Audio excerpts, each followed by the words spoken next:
nawet bi ñëw na fagawu leen gaaw balaa ñàkk seeni appareil suy waaj a taw ak suy taw débranchel sa box internet orange ak bépp appareil électronique ba lépp sebet nga branché waat say appareil am sa connexion su sa box yàqoo ndax taw bi nag orange dina la ko changel gratuitement jokkol gaaw ak waa service client technique ngir am bépp leeral ak assistance bi war ci dièse 14 13 dièse.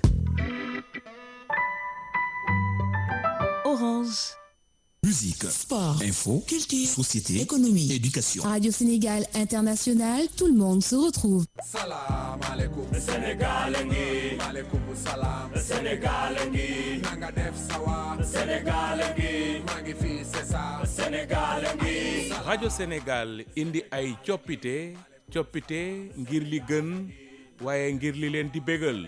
Radio Sénégal fii la jant bi di fenkee bu juróom benni waxtu jotee ci suba gi Salam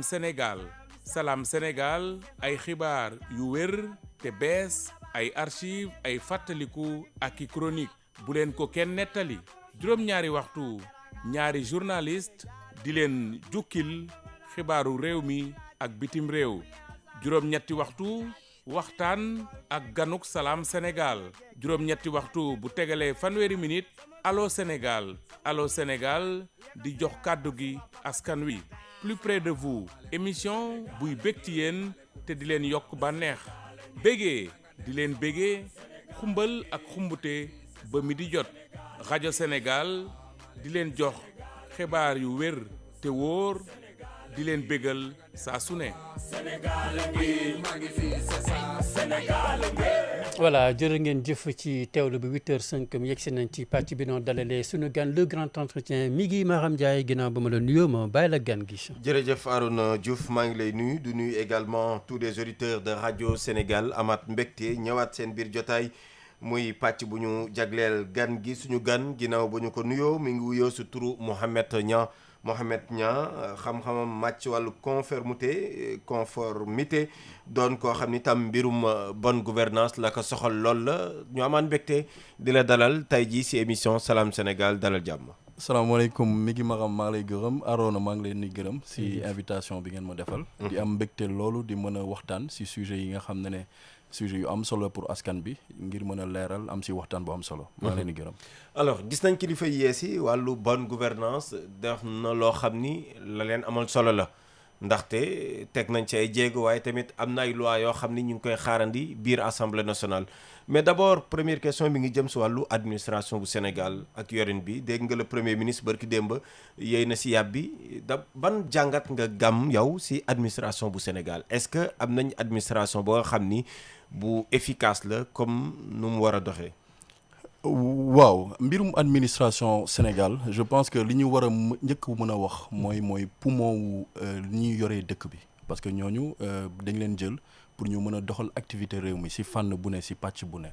léegi administration Sénégal xam nga booy def bilan booy def diagnostic da ngay ne am na ay acquis am na yoo xam ne mbir yu baax la yu fort la soo xoolee depuis Sénégal existé depuis régime yi succédé wu administration bi dafa di loo xam ne en tout cas en termes de fonctionnement en termes de principe ak règle dañu am ndëgër laay loolu moom lu am la. léegi nag diagnostic bi premier ministre bi def je pense que moom la sénégalais yu bëri di def surtout nag ñi nga xam ne bokkuñu ci administration bi ñi nga xam ne ils sont en externe soo demee ci administration bi am na ay yu bëri yoo xam ne war nañ ko defaraat yoo xam ne war nañ ko dooleel premier point bi ma mën a wax ci administration bi mooy l'approche ak public bi maanaam nu ñuy doxalee ak public bi. xam ngeen en tant que sénégalais lu bëri nit ki day dem pour wuti benn kayit ci administration bi bu ñëwee mën na ñëw ne ñu ne ko gars yi commencé guñu. loolu loo xam ne sénégalais dañ koy gis. walla nga ñëw di wut benn kayit mu am ay jafe-jafe loolu ci kayit gi nga mën ko am. loolu bokk na ci lu nga xam ne déjà entre ñi nga xam ne ñooy askan bi ak administration bi loo xam ne dañ ko war a defaraat la. léegi nag premier ministre dafa am lu mu wax loo xam ne tamit lu am solo la loo xam ne tamit dëgg la. il faut dire que Sénégal administration bi tamit favoriser na nit yoo xam ne am nañ ci alal loolu ci administration bi maa ngi dégg muy wax naan administration bi n'est même pas fait pour créer des milliardaires. naan soo bëggee nekk milliardaire da ngay dem nga entreprendre nga am sa affaire bopp mais administration du foofu ngay dugg ne damay def carrière pour am ay milliards. loolu tamit loo xam ne lu dëgg la léegi nag lu am solo mooy constat neex na loolu constater moo gën a yomb luy am solo dëgg mooy nan lañ koy jubbante nan lañ koy defaraate nan lañ koy joxe doole et je pense que si loolu le gouvernement bi nekk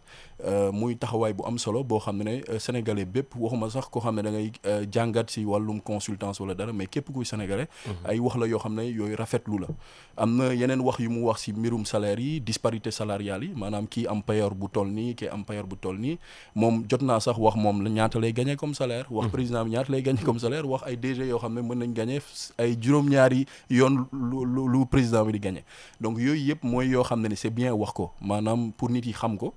muy wane ne président bi gouvernement bi ñoom si seen bopp premier ministre ñoom jël nañ ko en conscience xam nañ ne lii lu am la léegi nag fu ñu leen di xaar mooy nuñ koy saafara nan lañ koy jubantile et loolu ça passe impérativement par des réformes pour mën a changer administration bi. Oui, dans sa déclaration également il a insisté sur li ñuy woowee corruption ci biir administration bi mu doon un fléau boo xam ni daanaka mun naa ni dootul secret que ce soit muy administration wala ci beneen secteur au Sénégal loolu dem na ba bokk suñu quotidien est-ce que corruption d'abord lan lay yàq ci réew. mi ngi maanaam guerre moom dafa di loo xam ne fépp fu mu am ci dëkk bu mu mënti am du lu baax ci dëkk. Guerre bu ñu koy wax benn xeex la sur le plan international dëkk yoo dem ci àdduna bi dañuy xeex guerre muy dëkk yu am doole yi ak dëkk yu amul doole yi mais ñun nag ñi nga xam ne dañu woowee dëkk yi amul doole yi guerre dafa di loo xam ne dafay yàq lu bari. Parce que première chose bi may mën a wax ci guerre mooy inégalité bu muy créer ci société bi da ngay gis nit koo xam ne moom payooram su dee ci yoon rek mu ngi am payooru 300 000 mais. Fonction bu muy occupé liggéey bu muy occupé mën na ko permettre bu weer deewee mu mën a am double wala triple lu muy am ndax ay affaire u guerre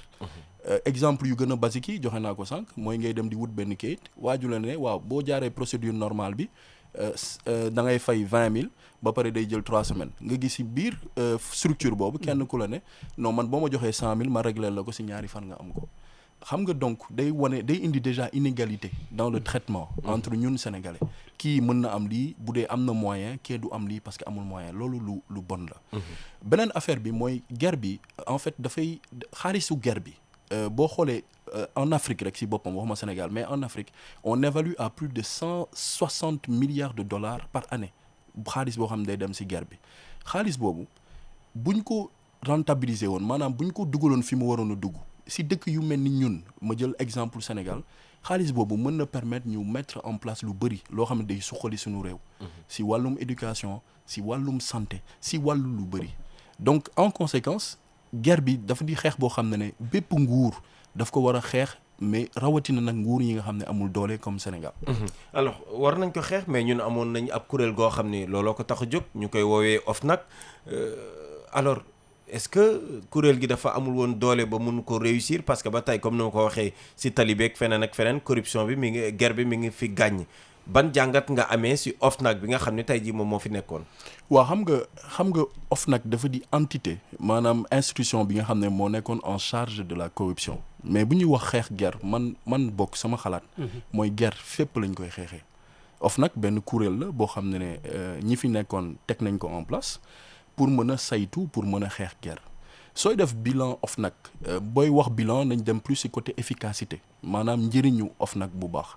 soo xoolee OFNAC dañ ko gën a réputé ci ay affaire politique maanaam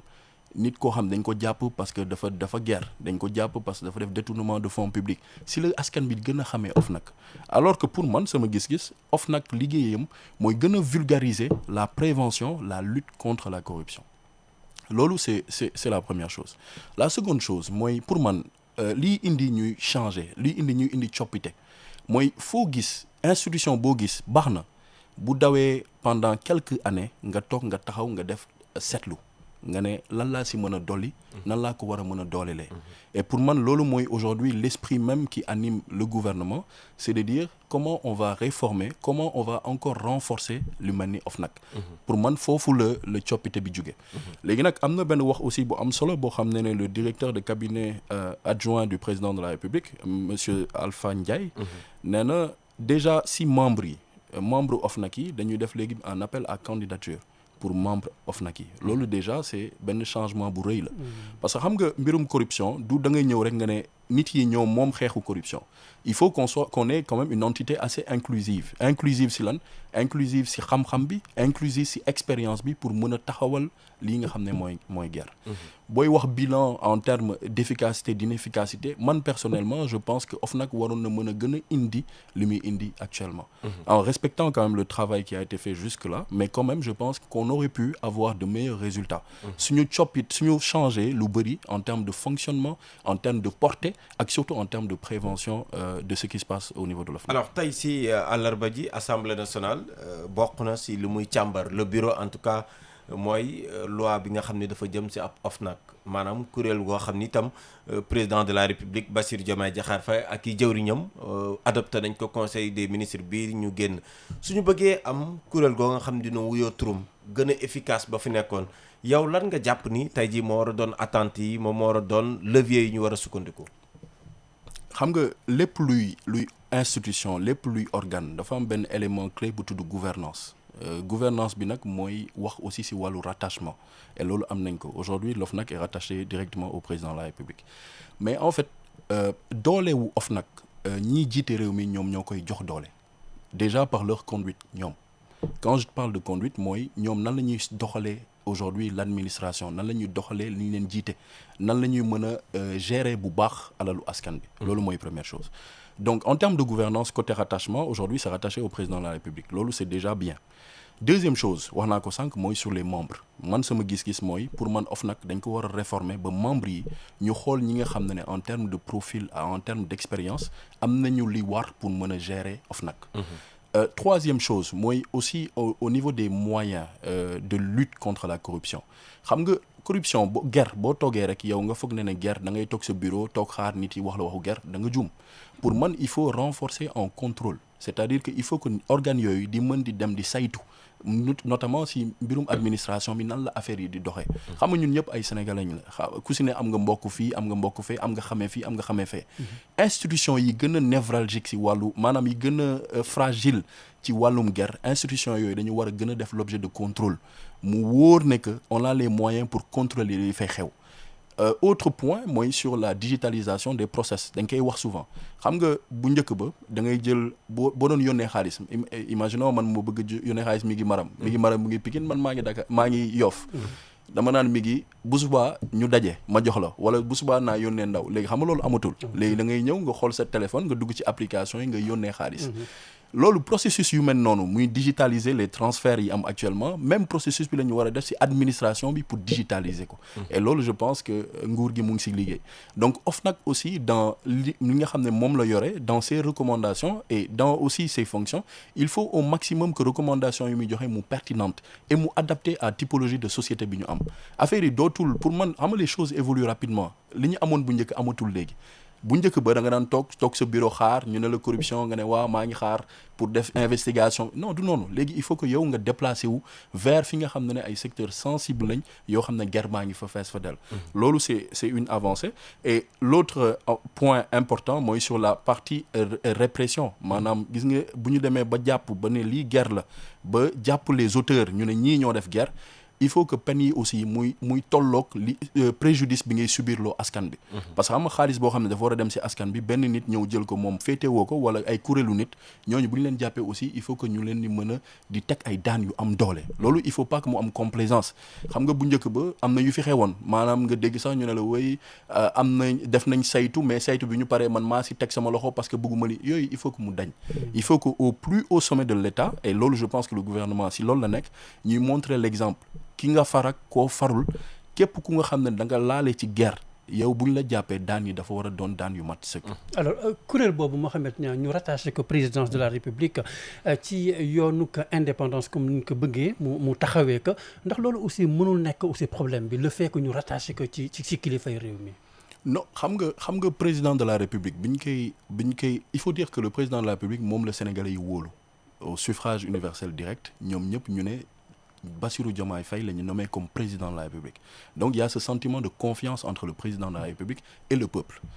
en termes de rattachement et comme ni nga ko waxee indépendance kuréel bi bu ñu jëlee ñu féetale ko président de la République day wane ne en fait amul interférence xam nga tey mënoon nga ko féetale feneen après il faut mu jaar si ñooñu analyser après mu door a dem ci kaw mais bii dañ ko rattaché directement au président man je pense que loolu c'est une bonne chose soo seetee institution yu mag yu contrôle yi soo jëlee l'inspection générale d'État aujourd'hui l'inspection générale d'État est également rattachée au président de la République ñooñu bu ñu defee seen contrôle def seen rapport ba pare bu ñu paree dañu dem jox ko président de la République léegi président de la République mag moom li fi nekk mooy moom moo war a après te loolu la war a liggéey mooy intérêt nation bi intérêt dëkk bi rek moom soxal ko xam nga nit bu la intérêt dëkk bi soxalee yow faale woo kii def na wala kii si man la bokk wala bokk yow da ngay xool li ñu la jox li ñu la tegal sa table mooy li nga xam ne corruption la bu leer ñu am si ay preuves yu leer mooy nga yóbbu ko après léegi au niveau des tribunaux ñu àtte ko donc pour man loolu c'est même la norme il faut que pour nga dooleel institution da nga koy féetale au plus haut sommet de l'État et le plus haut sommet de l'État c'est le président de la République. Alors su wet gi également dafa ànd ak beneen loi muy déclaration de patrimoine lu nu mel également dégg nañ sax kenn ci député yi muy Amadou Ba mu jàpp ni ci coppite ñu war a indi war nañ fexe ba ki nga xam ni sax dañ koy topp même su fekkee ni faatu na ñu fexe également ba koppar ba mu fi bàyyi ñu mun ko recouvrer delloo ko réew mi ban jàngat ngay def tey ci déclaration de patrimoine ak surtout cette proposition. waaw aujourd'hui il faut dire que déclaration de patrimoine si boppam processus de déclaration de patrimoine dafa bokk si gage aussi de la bonne gouvernance maanaam yow booy ñëw mi ngi maram nommé nañ ko ci benn fonction bu muy ñëw moom mu déclarer patrimoine am lépp lu nga xam ne mooy actif am ak passif am mu wax ko Sénégalais yëpp xam ne lii la am loi boobu également dafa ne mi ngi buy dem aussi mu defaat déclaration de patrimoine am donc loolu loo xam ne lu war a am la man personnellement mon point de vue sur la déclaration de patrimoine mooy déjà il faut qu'elle soit exhaustive d'où ay quelques personnes ñu cité ay ne le président de la République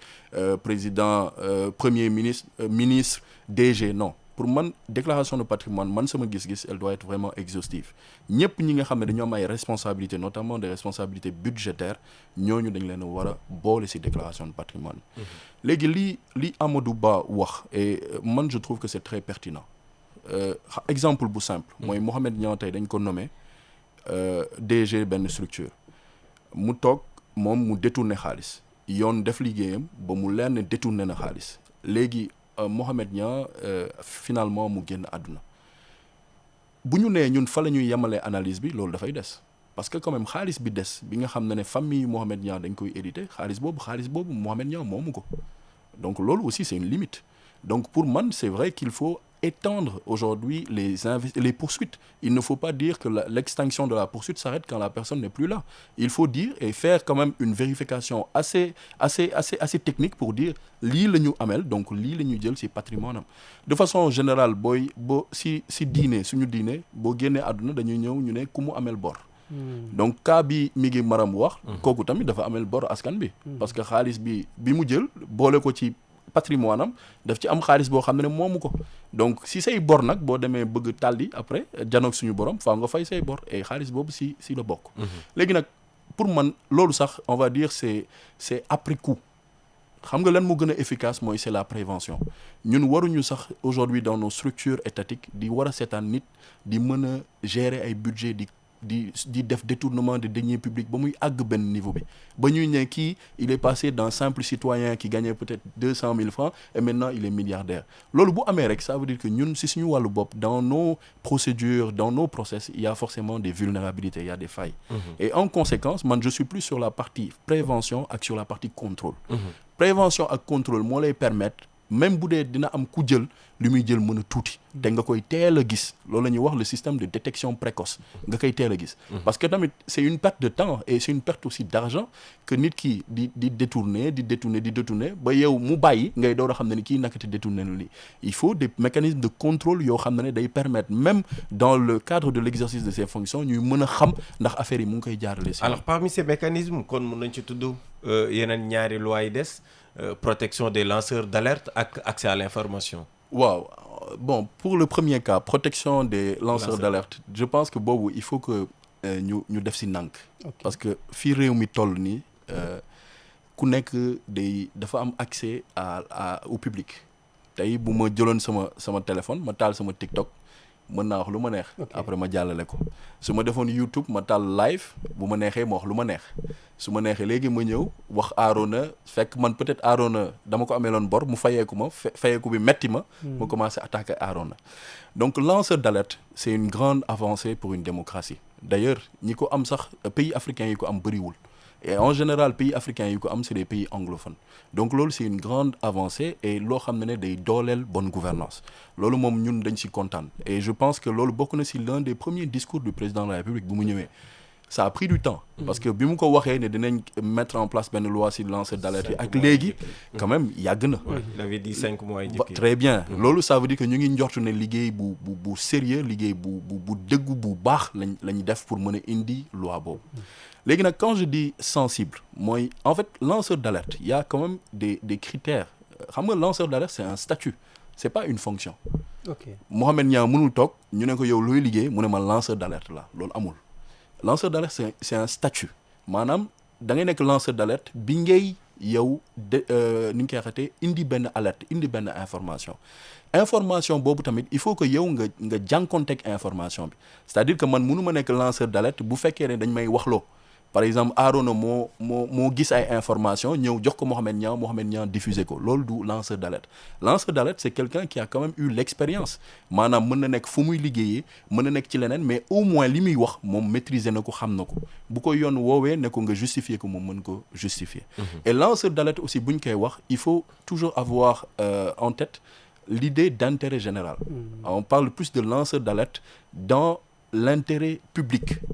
ou l'intérêt privé dans les sociétés privées parce que soo demee si yenn sociétés privées même yu Sénégal yi am na les alertes éthiques am na ay sociétés surtout nag sociétés yu mag yi nga xam ne dañoo implanté wu feneen ñëw di liggéey Sénégal ñooñu may nañu seeni ñiy liggéey ak ñoom bu ñu gisee ay yenn manquement ay doo xam ne doxeewul noonu ñu mën ko dénoncer ñooñu c'est donc des lanceurs d'alerte en interne par contre bu ñu wax lanceur d'alerte au niveau étatique au niveau public c'est généralement des gens qui agissent pour l'intérêt général c'est-à-dire que ñëwuñu pour parti pris wala ñëwuñu pour waxal kii mais dañu ñëw pour dénoncer loo xam ne du yoon ñu mën ko def te boo koy def aussi ça c'est important il faut lanceur d'alerte dañuy wax il faut que tu sois de bonne foi maanaam yow ñu mën a njortu ne yéene bu baax nga am man damay def lanceur d'alerte man damay lancer ay informations pour mën a préserver dëkk bi pour mën a préserver sama askan te bu ñuy xool rek histoire réew mi lanceur d'alerte am na ay y a eu des lanceurs d'alerte am na ay affaires yu fi am yoo xam ne ay nit ñoo toog fi ñu toog ñu dénoncer ko le premier ministre bi nekk tey premier ministre Ousmane Sonko toog na wax fi ay affaires yoo xam ne bu ñu demee ba après xool gis nañ ne li mu doon wax noonu la donc à l'époque il y avait pas benn loi buy encadrer lanceur d'alerte la preuve moom il a finalement été radié donc c'est pour dire que lu am doole la lanceur d'alerte yi aussi ñu ngi koy gis man ma joxe benn exemple la CDP la commission des données personnelles da ngeen gis dans ces rapports ñu génn ñu ne par exemple arrêté nañ benn société ne ko bul defati lii wala la imaginons tey benn société dañ lay ne booy def ay caméra da nga war a def demande nga informer le public que yaa ngi def ay caméra imaginons benn société bu jël ay caméra def ko foo xam ne dafa jege toilette yi nan la ko CDP di jotee dafa am kenn kuy liggéey ci structure bi ku dem ku ko wax waa CDP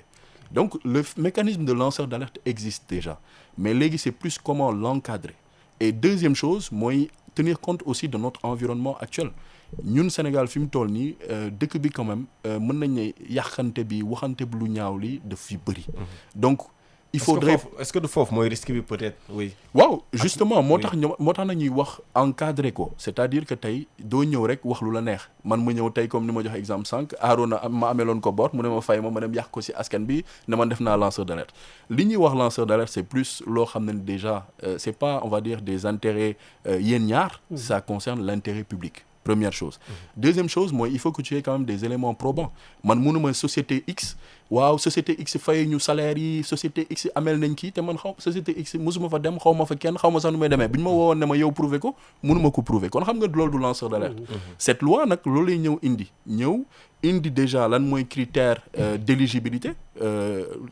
critère même d'admissibilité de ton alerte ñu ne yow lii alerte waaw lii nangu nañ ko wala lii tam nanguñu ko parce que boo créer benn dispositif noonu la di nga am ñoo xam ne tamit dinañ ñëw indi lu leen neex ñu ne la damay lancer alerte mais yow en tant qu'entité yow yaay ñëw saytu nga ne lii mën naa ko jël lee mënuma ko jël. mais est-ce que warul am aussi si wet gi ay garde-fou parce que lii ñu nekk si administration bi dañuy jàpp ne dañu leen gën a exposé parfois su fekkee ne amul ay garde-fou ñu bëri mën nañuy joxe ay fausses informations yoo xam ni itam mën na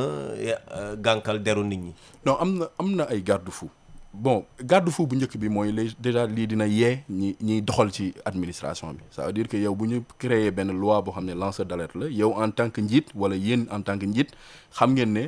bu dee lu leen neex ngeen noonu def léegi mënatoo leen ko def. parce que am na koo xam ne dina fa mu ngi fay liggéeyee yoon may na ko ne mu dénoncer loo xam ne du yoon. te dara du ko ci fekk donc loolu lu baax la parce que dina permettre nit yi ñu gën a xam nga léeg-léeg dañuy wax nit moom bu gisee ne derrière am na lu ko si mën a fekk si lay gën a mën a normal.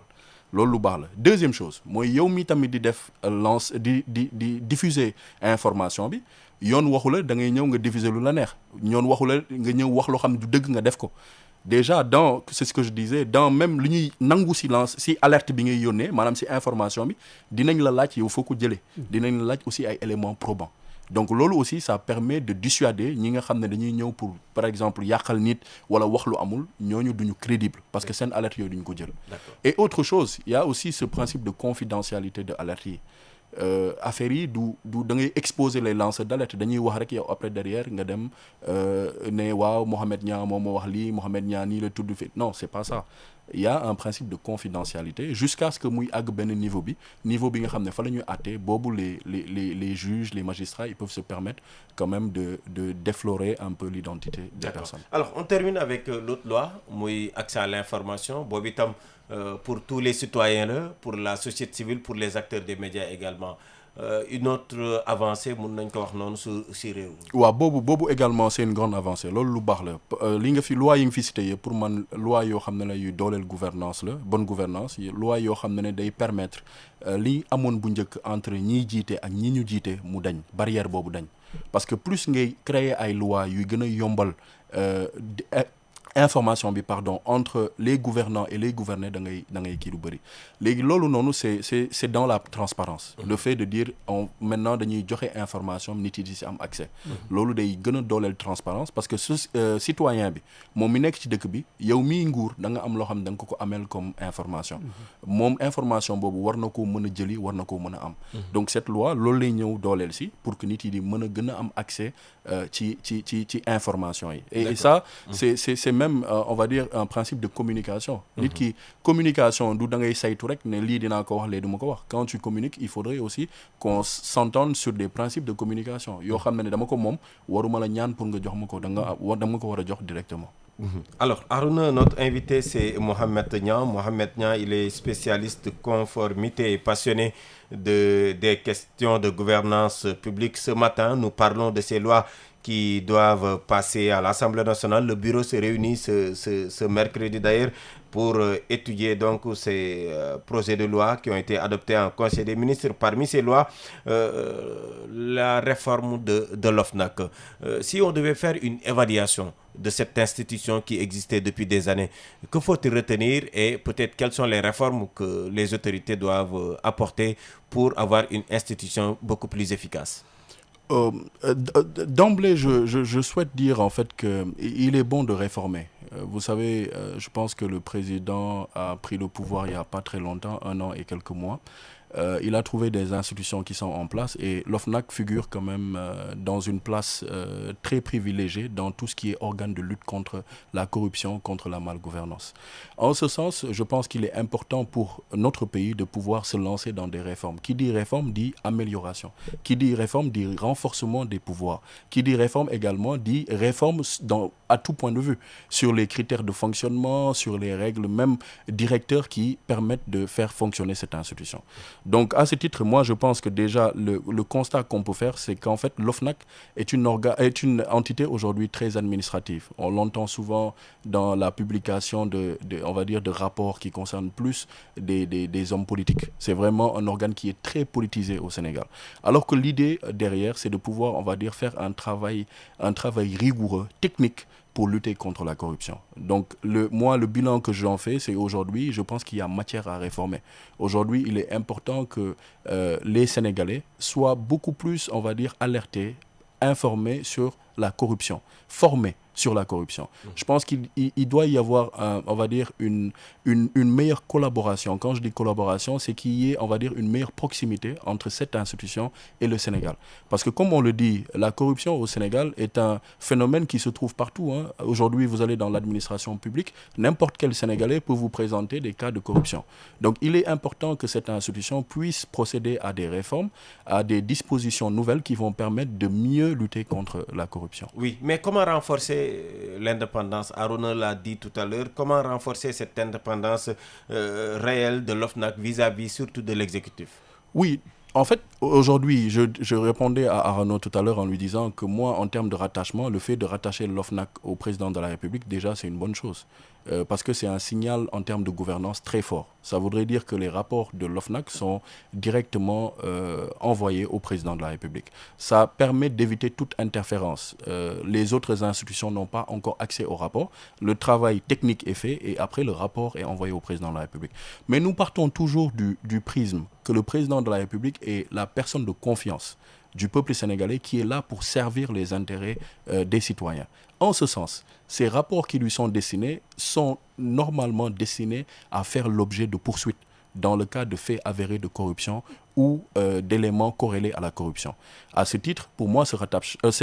rattachement est une bonne chose. Moi, je suis d'avis qu'en fait, le fait de le rattacher directement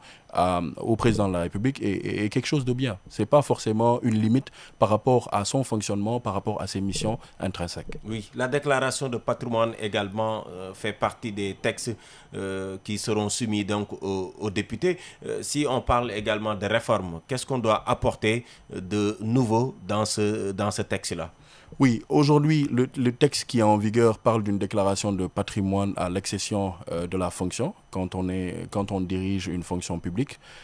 et également au départ, à la fin de la mission. Aujourd'hui, je pense que moi, en tout cas de mon avis personnel, la déclaration de patrimoine, elle doit être beaucoup plus exhaustive. Aujourd'hui, on doit étendre cette déclaration de patrimoine aux gens, aux dirigeants qui ont un minimum, on va dire, une gestion budgétaire, qui a un impact dans le fonctionnement des choses. À ce titre, ça va permettre, on va dire, d'avoir une assiette de déclarants beaucoup plus importante et également de permettre également,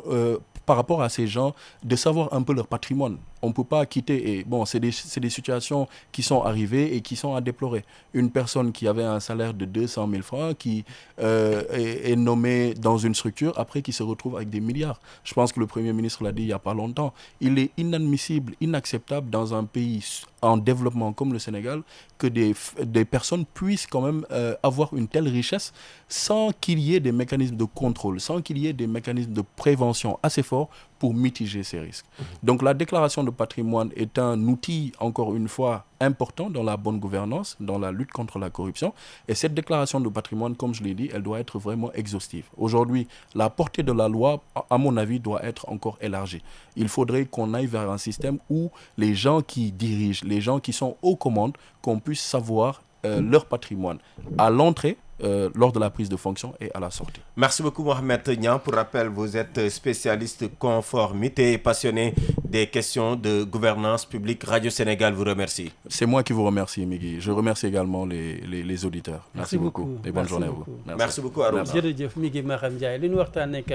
sunu gan Mohamed Niang nag dañuy may Oulay Kane bu togg bi kon mu ubbi leen bu mu jokko bi yéen auditeurs yi ngeen mën ci réagir Salam Sénégal di dellu si suba ak jàmm incha allah. Salam alaikum Sénégal ngi maaleykum salaam Sénégal ngi nanga def sawa Sénégal ngi maa ngi fi c'est ça Sénégal ngi salam. Radio Sénégal fait sa mue, une mue pour le meilleur.